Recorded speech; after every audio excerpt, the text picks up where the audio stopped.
तेरा वंश तेरे सामने मिट जाएगा, तुम मुस्कुराना।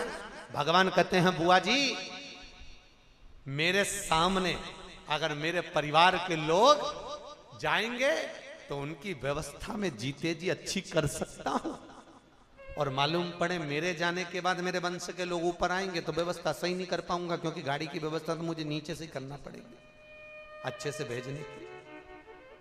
और आप कह रहे हो जीते जी मेरे सामने जाएंगे, तो मेरे सामने जाएंगे व्यवस्था कर दूंगा, ठीक है। गांधारी कृष्ण के गले लग गई। एक कृष्ण, मैंने तुझे श्राप तो दे दिया, पर हाथ जोड़ के निवेदन करती हूं, एक बार मुझे मेरे बेटों के शव दिखा दे। बुआ जी इतनी सी बात, पट्टी खोलना पड़ेगी। हाँ खोलूंगी पट्टी, चल। कन्हैया ने हाथ पकड़ा, बुआ को लेकर गए कुरुक्षेत्र के मैदान में, जहां पर शवों के ढेर लगे हुए थे, साथ बॉडियां बॉडियां पड़ी हुई थी सभी। और जो ढेर लगा हुआ था शवों का, और बुआ जी से कहा बुआ जी पट्टी खोल लो। बुआ जी ने जो आंख की पट्टी खोली, पट्टी खोलते से ही बुआ जी ने शव तो नहीं देखे पर पूरी प्रकृति को देखा। अब इतने दिनों के बाद पट्टी खुले, एकदम अंधे को आंखें आ जाए, प्रकृति को देखा। प्रकृति को देखा तो सामने बेर का पेड़ दिखा, बेर का पेड़ दिखा तो खाने की ललकता जागी। बेर के पेड़ के पास गई, बेर तोड़ने के लिए उचकी तो हाथ नहीं पहुंचा। बेर की ललकता इतनी थी कि एक शव को लाकर ढेर लगाया, उसके ऊपर दूसरा शव रखा, दूसरे के ऊपर तीसरा रखा, तीसरे के ऊपर चौथा रखा, शवों का ढेर लगाकर उस गांधारी ऊपर चढ़ गई, और ऊपर चढ़कर बेर तोड़कर खा रही थी। नीचे उतरकर कृष्ण से कहती है, अरे कृष्ण मुझे मेरे बेटे का दर्शन तो करा दे। कृष्ण कहते हैं बुआ जी, जिन शवों के ढेर पर तुम चढ़ी हो, ये तुम्हारे वही 100 पुत्र हैं जो तुम्हारे पांव के नीचे मसले जा रहे हैं। ये वही सोए रो पड़ी, एक कृष्ण मेरे पुत्रों की ये गति कैसे। भगवान कहते हैं बुआ जी, एक आप और एक भीष्म पितामह, दोनों को ऐसे नेत्र प्रदान है कि आप अपना 100 जन्म देख सकती हो, तो देख लो। आपने क्या करा? गांधारी कहती है 100 जन्म मैंने देख लिया, मैंने कोई सा पाप नहीं करा, मैंने कोई सा कपट नहीं करा, फिर मेरे पुत्र ऐसे मसले क्यों जा रहे हैं, मेरे पुत्र ऐसे रोंदे क्यों जा रहे हैं, मेरे पुत्र ये 100 मरे तो मरे क्यों। भगवान कहते हैं बस तुम में और मुझ में अंतर इतना है, तुम अपना 100 जन्म देख सकती हो, मैं तुम्हारा आजन्म देख सकता हूं। आजन्म बुआ जी 148वां जन्म तुम्हारा। तुम एक नगर की राजकुमारी थी, इतनी सुंदर, एक हाकिम तुम्हारे यहाँ आ गया। हाकिम ने आकर कहा, राजकुमारी जी आप बुढ़ापे में भी सुंदर दिखोगी, मेरे पास ऐसा मलहम है। आपने कहा कौन सा मलहम?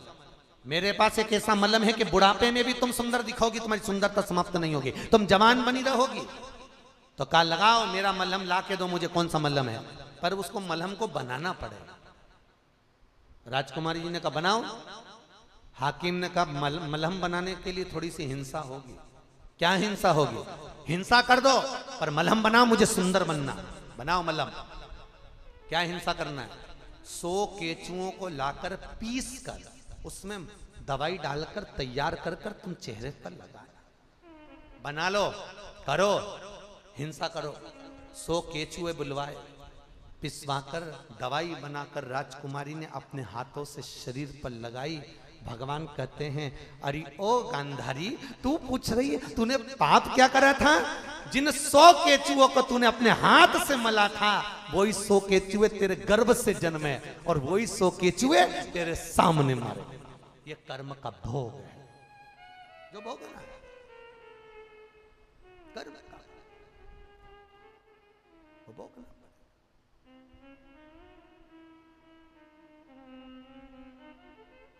भोगना तो पड़ता है।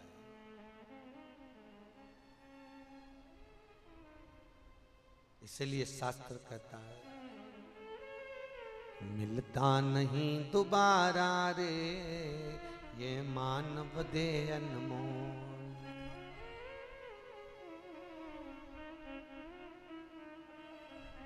मानव देह में जपले राम, मानव देह में कर ले नाम, मिलता नहीं दोबारा रे ये मानव देह अनमोल। कितनी कितनी योनियां काटने के बाद मिला है सब। कितनी करो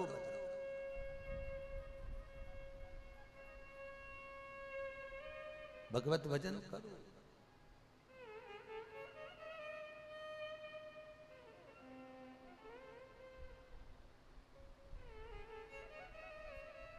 कहते नाम हरि का हृदय से न भूलो,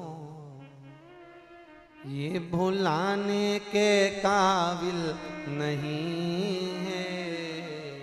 बड़ी मुश्किल से नर्तन पाया, ये गंवाने के काबिल नहीं है। बड़ी मुश्किल से मिला, बड़ी मुश्किल से।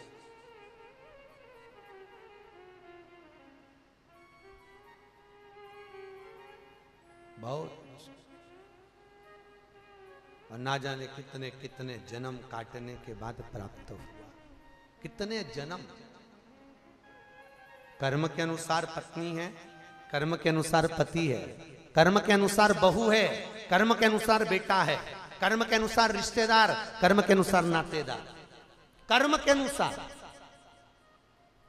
विचार करो, करोड़ों लोग रहते हैं पृथ्वी पर तुम्हारी किस्मत में यही लिखी थी।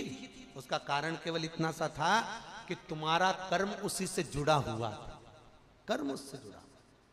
और करोड़ों लोग दुनिया में, तुम्हारी किस्मत में यही लिखा था, कर्म का संबंध। आज का नहीं,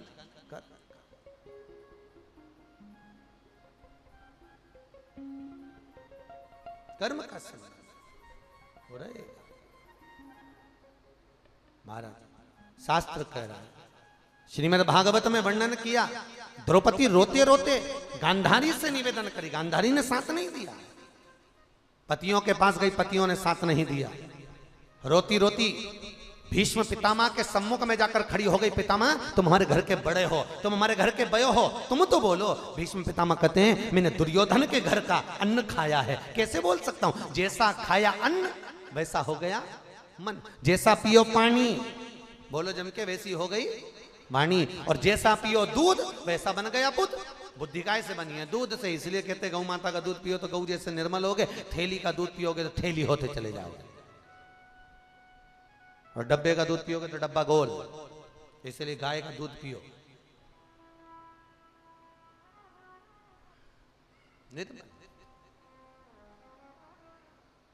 अब मैं बोल नहीं सकता। भीष्म गीता किस किसने पढ़ी है? हाथ उठाओ। भीष्म गीता किस किसने पढ़ी है? एक होती है गर्भ गीता, श्रीमद् भगवत गीता, कपिल गीता, दत्त गीता, भीष्म गीता। तो भीष्म गीता किसने पढ़ी? भीष्म गीता में वर्णन आया है 3 तरह का भोजन बेकार होता है। कितने तरह का भोजन? 3 तरह का। भीष्म पितामह ने बाणों की सैया पर पड़े होकर अर्जुन को ज्ञान प्रदान करा था। 3 तरह का भोजन बेकार होता है अर्जुन। पहला भोजन, जिस भोजन की थाली में ठोकर लग जाए वो नाली में पड़े हुए कीचड़ के बराबर होता है। कौन सा भोजन? जम के बोलो, जिसमें ठोकर लग गई। दूसरे नंबर का भोजन, जिस भोजन की थाली को कोई लांग कर चले जाए वो भ्रष्टा के बराबर होता है, गंदगी के बराबर होता है, अगर कोई भोजन की थाली को लांग गया। और तीसरे नंबर का भोजन, जिस भोजन की थाली में केश पड़ा हो, बाल पड़ा हो, वो दरिद्रता प्रदान करता है। और सुन अर्जुन, एक भोजन और बेकार होता है जो करने के लायक नहीं होता। अर्जुन, जिस थाली में पति और पत्नी एक ही थाली में भोजन कर रहे हो वो मदिरा के तुल्य होता है। अर्जुन, काय के तुल्य है? जम के बोलिए जरा। जिस थाली में पति और पत्नी दोनों एक ही थाली में भोजन कर रहे हो वो मदिरा के तुल्य है। और सुन अर्जुन, पति के जीवने के बाद अगर पत्नी उसी थाली में भोजन करती है तो चारों तीर्थों के प्रसाद से बड़ा महाप्रसाद की गणना उसकी करी गई है। महाराज, महाप्रसाद की गणना है। भीष्म गीता वर्णन करती है। भीष्म की। वैसे तो आप सब लोग भोपाल के लोग समझदार हो, आप लोग तो एक थाली में नहीं करते होगे, समझदारी उसी में है, नहीं करना चाहिए। अगर पति और पत्नी की आदत है कि एक ही थाली में भोजन करो तो भले 2 थाली लगाओ, दोनों साथ बैठ के खाओ, मना नहीं, पर एक थाली में से नहीं खाना, वो मदिरा के तुल्य हो जाता है। मदिरा के, वो देव तुल्य नहीं है भोजन, उसका अपमान हो गया भोजन, वो मदिरा के। भले दोनों की आदत है कि हम तो एक दूसरे के साथ ही बैठ के खाते हैं तो खाओ, मना नहीं, पर थाली कितनी लगाओ, बोलो जम के 2, एक थाली ना लगाइए। पर या तो पहले दिन से इतना भ्रष्ट बाड़ा होता है कि एक ही प्लेट में दोनों कुर्सी पे बैठे दूल्हा दुल्हन, और एक ही थाली में से वाह वाइट हुसारा, वाह वाइट हुसारा, खा लो। अब इतना भ्रष्ट बाड़ा में कहा सुख का अनुभव होगा भाई, वो सुख नहीं, वो सुख का आनंद। जय जय श्री, वो सुख का अनुभव नहीं कराएगा। भोजन की गणना का स्मरण करना चाहिए भाई, बहुत ध्यान देना चाहिए, क्योंकि अन्न से हमारा जीवन ऐसा है, अन्न से। भीष्म पितामह कहते मैं नहीं बोलूंगा, जैसा खाया अन्न वैसा हो गया मन, जैसा पिया पानी वैसी हो गई वाणी, और जैसा पिया दूध वैसा बन गया बुद्ध। ये हमारे अनुकूल नहीं है, हम नहीं ले सकते। भीष्म पितामह कहते मैं नहीं बोल सकता, मैं नहीं बोलूंगा। आ गया द्रौपदी, आंखों में जल भर लिया, मैं नहीं बोल सकता। और अन्न का बड़ा असर है साहब। एक बार दुर्योधन ने शकुनी मामा से कहा था, ओ मामा, शकुनी मामा बोले बोल भांजे, क्या बात है मामा, ये बताओ कि आखिर भीष्म पितामह को क्रोध क्यों नहीं आ रहा? कौरव 100 की 100 मरते चले जा रहे हैं और पांडव में से एक नहीं मर रहा। और भीष्म पितामह सबसे बड़े योद्धा हैं। भीष्म पितामह चाहे एक बाण से 5 को निपटा सकते हैं, 5 को समाप्त कर सकते हैं, फिर ये मर क्यों नहीं रहे? भीष्म पितामह को क्रोध क्यों नहीं आ रहा? इतने में तुरंत शकुनी मामा ने कहा, भांजे भीष्म पितामह एकांत में भोजन करते हैं, भीष्म पितामह पर्दे में भोजन करते हैं, भीष्म पितामह सात्विक भोजन करते हैं। अगर भीष्म पितामह को क्रोध दिलाना है तो भीष्म पितामह के भोजन पे चंडाल की दृष्टि पड़वा दे, भीष्म पितामह को क्रोध आ जाएगा, चंडाल की दृष्टि पड़ जाए। भजन, भोजन, धन और नारी, ये 4 पर्दे में होना चाहिए। जम के बोलो क्या क्या? पहला भजन। माताएं जब माला जपती है, कोई प्रश्न कर रहा था कि गौमुखी में माला क्यों होती है, वस्त्र से ढककर माला क्यों जपना चाहिए? तो कहते हैं भजन दिखना नहीं चाहिए। माला अगर दिख गई तो जितनी जपी हुई है और उसके पहले जो जपा जाता है वो सारी समाप्त हो जाता है, उसका फल नहीं मिलता। भजन, भोजन, धन और नारी पर्दे में होना चाहिए। स्त्री भी पर्दे में होना चाहिए। पहले होती थी माताएं इतना इतना पल्लू रखती थी, अब तो यहाँ आ गया जाने दो। अब काहे का पल्लू वल्लू बचा है, वो तो फालतू की बात है। 2 चीजें बहुत जल्दी बदली हैं साहब, एक पल्लू, एक मेहंदी। पल्लू यहां से यहां पहुंच गया, मेहंदी यहां चालू हो के जपती जपती यहां। एक बार पूना में कथा करने गए तो वहां पर एक गुड़िया मंगल पर पेट में कथा थी, तो वो गुड़िया ने यहां मेहंदी लगाई, तो मेहंदी नहीं थी, वो क्या बोले टेटुआ, टेटू, हाँ टेटू था। तो हमने बुलाया, ए तनु इधर आ, कि हाँ गुरुजी। हमने कहा बेटा ये क्या लगाया तूने? गुरुजी आपकी भाषा में इसको मेहंदी कहते हैं, हमारी भाषा में इसको टेटू बोलते हैं। हमने कहा अच्छा, कितने की लगवाई? 750 रुपए। हमने कहा यार तुम लोग मुंबई पूना वाले कितना खर्चा करते हो, बेमतलब का खर्चा, ये तो अपन ही बना लें, इतना सही तो बनाया फूल, अपन ही बना। तो गुरुजी अपने हाथ ही नहीं पहुंचता। हमने कहा भले नहीं पहुंचे, दीवार पे बनाओ नहीं चिपक जा, उसमें कैसे नहीं पहुंचे, फालतू का। और जितना पैसा बच्चे ने कहीं गौशाला में दान करे, बेचारी 1 महीना तक गाय चारा चरे, काय को फालतू का लगा। 2 चीजें बदली, एक घूंघट, यहाँ था पहुँचते पहुँचते और यहाँ पहुँच गया। अब तो बहुएं 2 बार घूंघट रखती है बस इतना। कब? एक बार जब शादी होके आती है तो मुंह दिखाई होती है तो सोने की रकम मिले, एक जब धरे और एक इतना पल्लू जब धरे या घर में डोकरा डोकरी मरे तब। क्योंकि बुढ़ा बुढ़ी मरे तो आंख में आंसू एक नहीं आए, ये अंदर से यूं डिजाइन में चिल्ला है बस, इसके सिवा कई काम नहीं। पल्लू तो 2 बार पल्लू रखे। और बहुवन रोती बड़ी डिजाइन में है।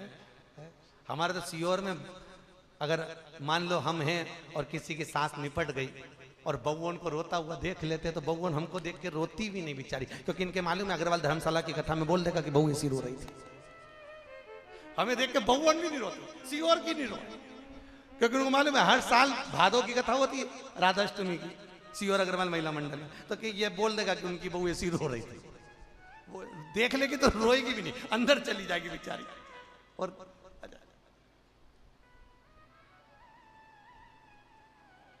क्या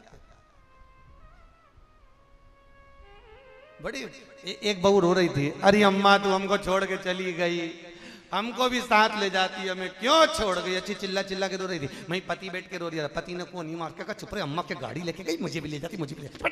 और उसने तुरंत टॉपिक चेंज करा, दूसरी डिजाइन में रोना चालू करा। अब वो हमने देख लिया और देख के 3 साल पहले हमने अग्रवाल धर्मशाला में कह दिया, ऐसी रो रही थी बिमला और तुरंत चुप, कोई भी अब रोए तो कहा भाई शास्त्र क्यों भीष्म पितामह को क्रोध क्यों नहीं आ रहा? सात्विक भोजन करते। शकुनी मामा ने कहा भांजे अगर भीष्म पितामह को क्रोध दिलाना है तो उसके भोजन पे चंडाल की दृष्टि पड़वा।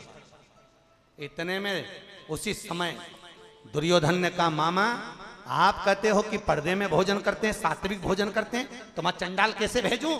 इतने में शकुनी मामा ने कहा भांजे तू चंडाल से कम है क्या? मामा तुम मुझे चंडाल कह रहे हो? चंडाल नहीं कह रहा, मैं तो प्रैक्टिकल करने की बात कर रहा हूं। एक बार भोजन पे तेरी दृष्टि दे दे, अगर उसको गुस्सा आ जाए तो समझ लेना, और नहीं आए तो समझ लेना, ठीक है? भोजन की थाली गई, चारों तरफ से ढकी हुई भोजन की थाली, इसलिए मंदिर में संत सदगुरु को ढका हुआ भोजन जाता है। सम्मुख भोजन थाली ढककर गई। जैसे ही अंदर पहुंची, भीष्म पितामह भोजन कर रहे थे और दुर्योधन पहुंच गया, और दुर्योधन ने जैसे ही भोजन की थाली को देखा, भीष्म पितामह भोजन कर कर उठे और क्रोध में लाल होकर भीष्म पितामह ने कहा कल का सूर्यास्त होते हुए अर्जुन नहीं देख पाए, कल अर्जुन मरेगा। बस भोजन अंदर गया और क्रोध उपज गया। ये गुस्सा आने का एक कारण ये भी है महाराज जी कि तुम भोजन जो बनाते हो, कई माताएं कहती हैं हमारे पति को इतना गुस्सा